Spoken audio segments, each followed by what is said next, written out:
টাঙ্গাইল জেলাকে ঢাকা বিভাগে রাখার দাবিতে যমুনা সেতু পূর্ব গোল চত্বরে বিক্ষোভ ও সড়ক অবরোধ। বিশেষ প্রতিনিধির পাঠানো ভিডিও চিত্রে দেখুন বিস্তারিত। টাঙ্গাইল জেলাকে ঢাকা বিভাগের অন্তর্ভুক্ত রাখার দাবিতে আজ সোমবার সকাল থেকে যমুনা সেতু পূর্ব গোল চত্বরে বিক্ষোভ মিছিল ও সড়ক অবরোধ কর্মসূচি পালন করেছে স্থানীয় বিভিন্ন সামাজিক, রাজনৈতিক ও পেশাজীবী সংগঠন।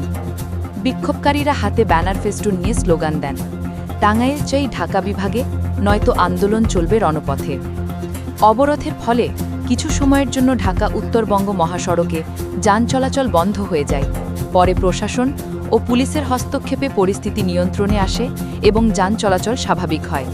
বক্তারা বলেন, টাঙ্গাইলের ঐতিহাসিক, সাংস্কৃতিক ও প্রশাসনিক সম্পর্ক বহুদিন ধরে ঢাকার সঙ্গে গভীরভাবে যুক্ত।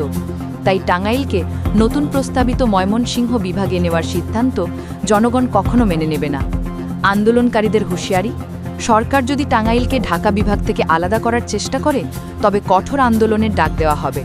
স্থানীয় প্রশাসন জানিয়েছে, আন্দোলন শান্তিপূর্ণভাবে চলছে এবং সরকারের কাছে দাবিটি পৌঁছে দেওয়ার উদ্যোগ নেওয়া হবে।